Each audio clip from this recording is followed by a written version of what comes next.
sections today. We'll start with the broadcast, then we'll go to the Sunday newspapers, and then finish with the dailies. We're going to begin today's with Ian Bolton. Ian, Sky Sports News, if you could unmute yourself, and away you go.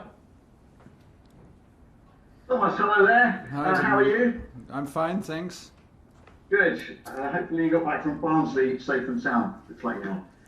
Let's begin by checking on the team news for Monday. How do things stand with Thiago Silva, with Kai Havertz, with Timo Werner, and tell us about Andreas Christensen, who came off at half-time in Barnsley with a headache. Was that concussion related at all?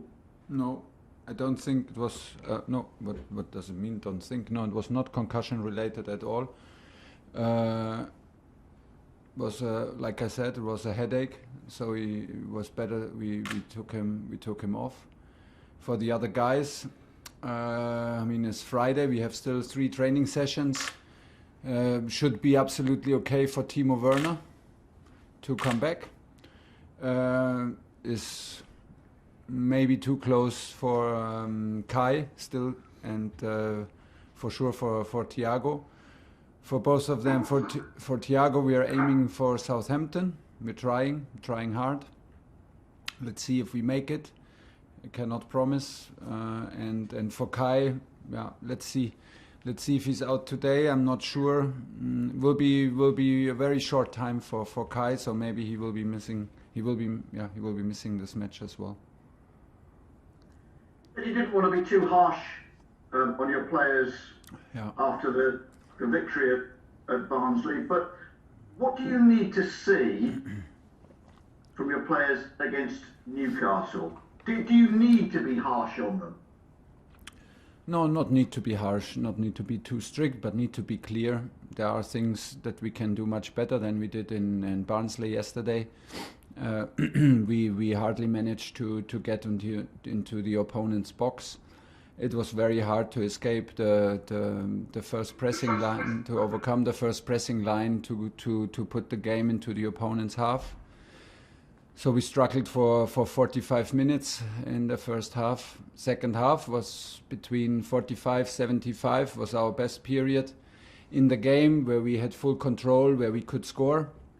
But still, we and the last 15 minutes, where we could not escape our own half, and we had trouble to deal with the pressure and the physical style of Barnsley in the last minutes, gave us maybe a bit of an awkward feeling in the end, because we couldn't keep the control like we had it in the first half an hour of the second half. So will we tell them the truth? Yeah, this is what I said in the beginning. We will allow ourselves to be honest. If we don't like the performance, and if we can do things better, we will show, no matter what the result is. And the other way around, if we ever have a top game and we will not win, we will allow ourselves to show the good pictures. So there are things to do better. We will focus on the details, because in general I don't want to be too harsh, and I still stick to that plan, because we had difficult circumstances. We had 10 changes. The guy had a bit of lack of rhythm, a lack of confidence. The pitch was very hard to play, and the opponent played a very, very tough match. So we will focus on details, and we will help them to also understand what we can do better. And well, then we will prepare the next 3 days, obviously, for the next match against Newcastle, which will be a hard challenge. And we need to be ready for that. Last question, please, Ian. But again, this week we've seen online abuse directed at players. We spoke only a few days ago about the problems that Reece James has had. We've seen a referee targeted, and now the Newcastle manager, Steve Bruce, says that he has received threats as well. There are calls for social media companies to do more, but tell me, how does what's happening here compare with your experience in France and in Germany?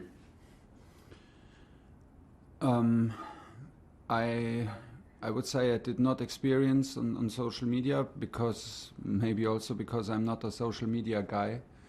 I have enough to do to control my smartphone, and this is this is by far enough for me.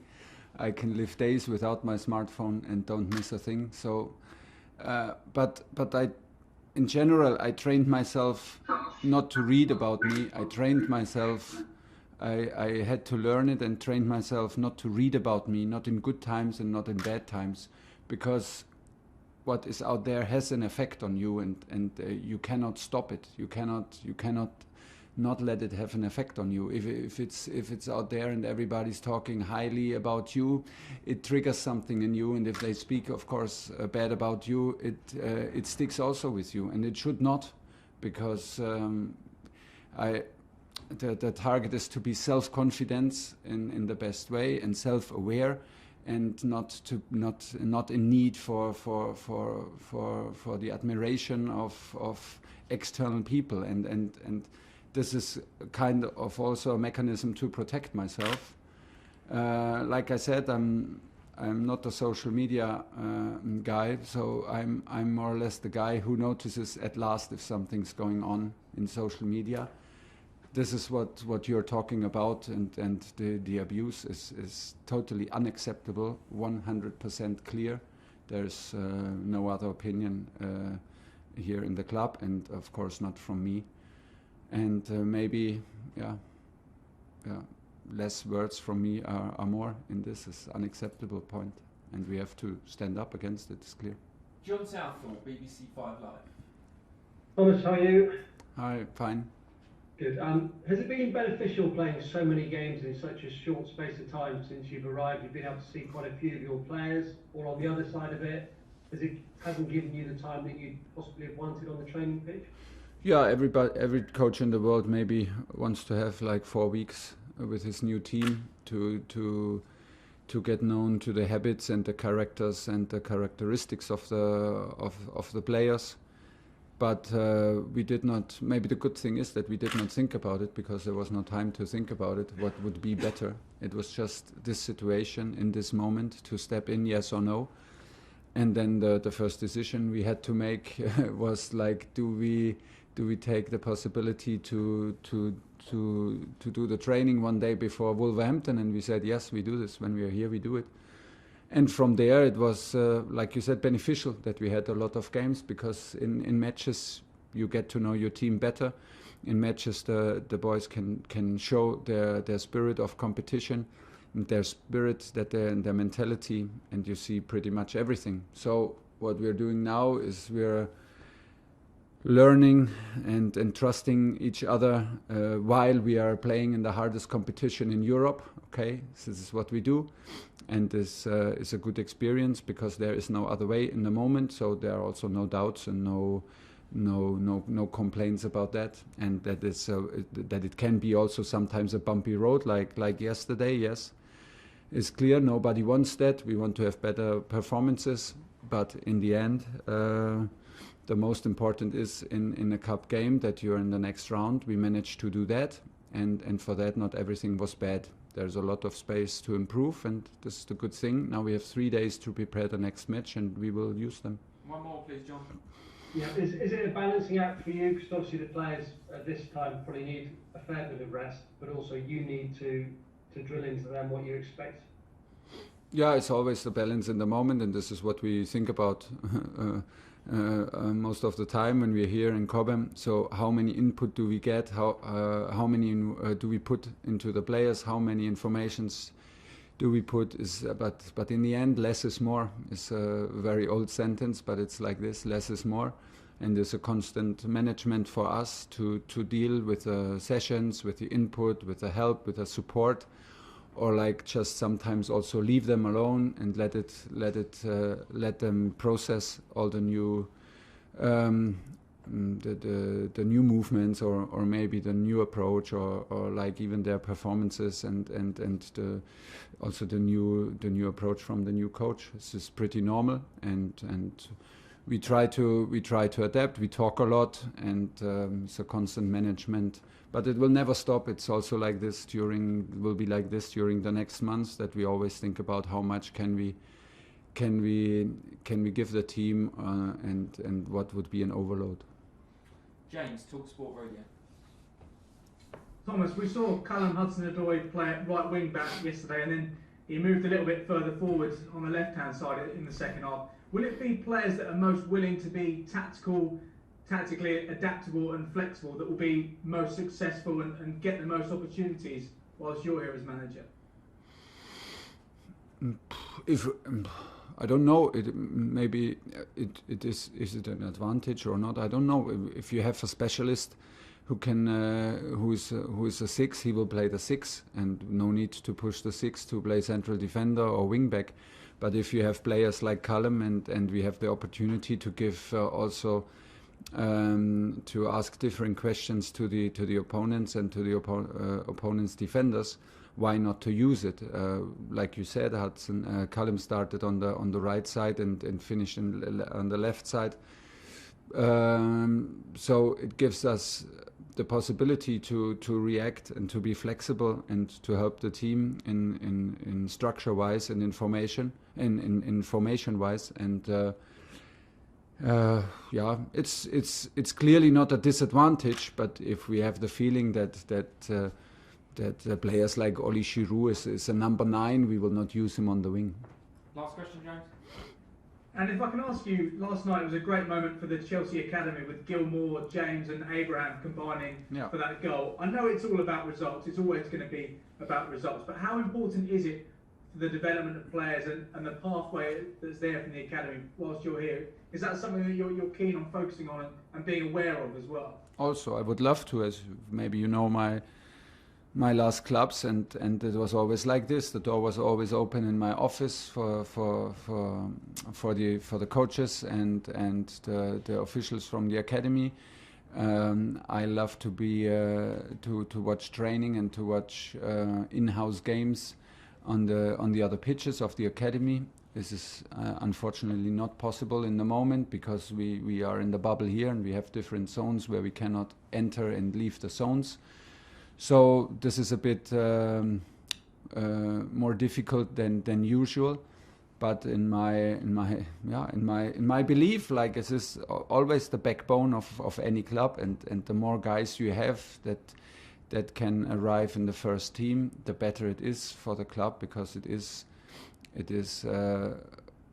something that the supporters love, and that these boys normally care absolutely about Chelsea because they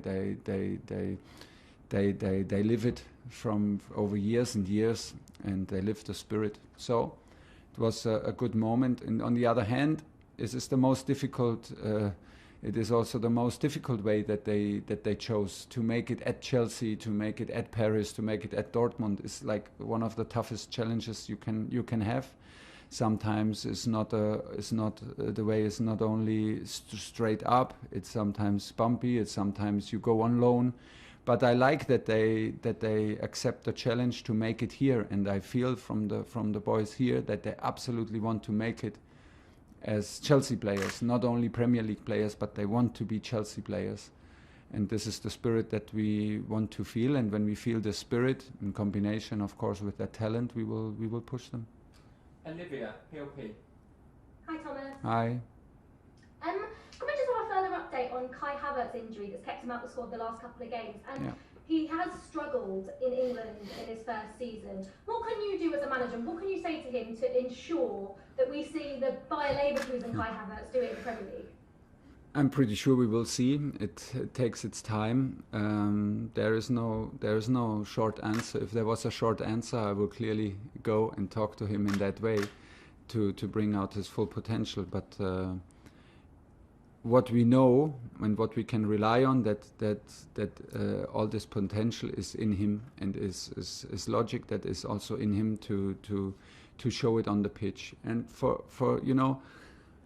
for every transfer and for every change of the club, for every player is different. Sometimes it needs a little bit more time to adapt. Sometimes it gets quick. Sometimes it's between one match and another. Sometimes it's a process.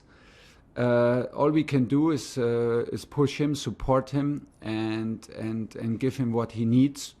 and we figure this out right now. He had a pretty good start with us. He had good matches, and I have the feeling that I see a guy who's totally clear, totally self-aware, very humble, and incredibly talented. So there are no doubts that he will show this. The sooner the better. Now, unfortunately, he missed some training sessions. He missed some games for us. Hopefully, he come back. He can come back in the next days, because I'm absolutely convinced he will have a big impact in this club. Nick Pewell. Hi Thomas. Hi. Just without Thiago, do the other defenders have to almost slightly mimic his role, or is that unfair because he's such a personality? And just also on the four guys you've got in the double six roles, would it be hard to keep all those guys happy? Because obviously 3 of those guys are very experienced, high quality players. Yeah, and I think that to start with this question, I think 3 is by far not too much for 2 positions. Is it then hopefully come difficult decision, because that means that everybody is on board, everybody is available. If we have difficult decisions to make, then everything is good, and we have the full squad available. And if we have difficult decisions to make, if I have difficult decisions to make, it's my job to manage them, and it's my job to trust also the guy from the bench. And is it possible to achieve our goals with 11, 12, 13 players? Is simply not possible. So to have the 3 guys is a big gift for me for the 2 positions in the moment. To have a 4th guy like Billy Gilmore is absolutely necessary on this kind of level, what we expect from us and what the supporters and the club expect from the team. So we need exactly this kind of quality, and I'm not worried about the management, because I feel a group that is strong, that I feel the bond between the players. And yes, we have to prove it when things become a bit difficult, a bit complicated in management. Then we have to prove that we are a strong group. But until today, I feel a very good atmosphere, and it's my job to manage that and to focus on that, and to create it, that in a special atmosphere and with a special bond between the players, they can be still competitive with each other, but we need to be allies, and we need to be close, and we need to understand that this is a team effort of the whole team. And what was the first question? I think we've lost Nick. Okay, we're going to stop there for the broadcast section because we've run over time. We're now going to go on to the Sunday newspapers.